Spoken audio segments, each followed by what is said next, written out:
Let's explore Alexandria.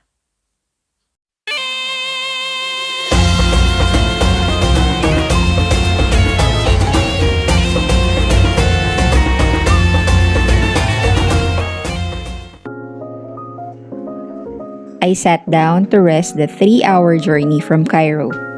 What can I possibly see in Alexandria that I haven't visited yet? So I googled, aha, the Biblioteca Alexandrina. Hop in a cab and got down to see this massive carved stone with hieroglyphics of some Asian sorts. I paid the entrance fee and walked towards the entrance and got greeted by Mr. Alexander the Great.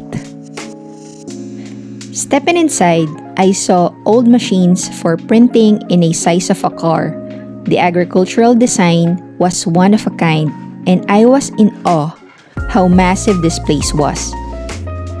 It has a space for 8 million books and has rooms for art galleries, museums, and it can also be accessed by the blind and the visually impaired. It has a planetarium, a manuscript laboratory, and a lot more.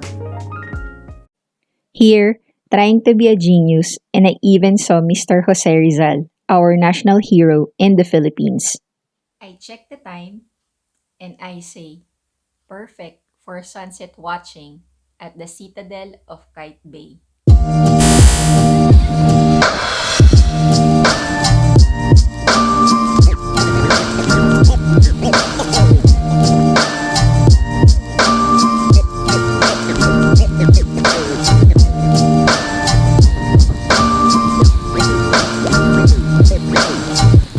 It's getting late, so I hop on the Alexandria Tram. It is one of the only few tram system in the world that still operates.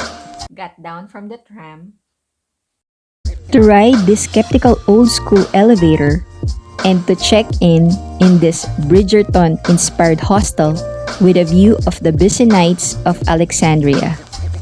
Good night!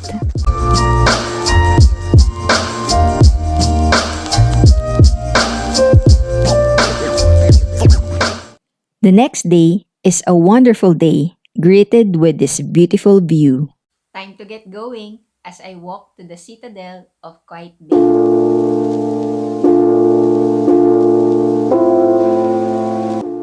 I entered into an aquatic museum of the living and the dead.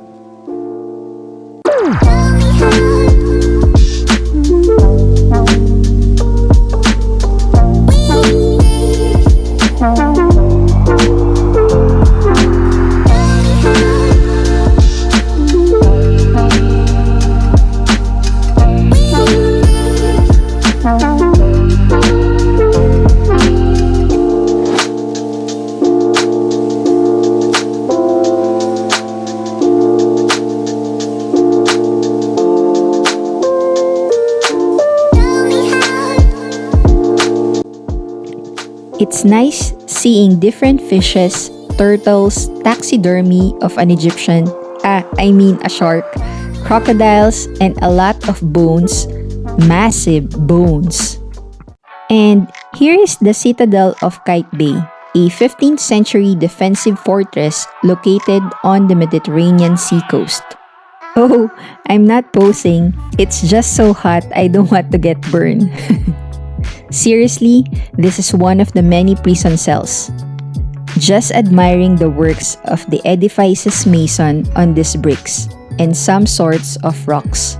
Explored, chilling like a villain in this lookout, or to shout, I conquered the world! Just kidding. Sitting here, admiring the beauty of the Mediterranean Sea, and thankful I got to experience this kind of places. Time to get back to Cairo! I hope you enjoyed this short exploration in Alexandria, Egypt. Thank you so much for watching, and I'll see you all in another one.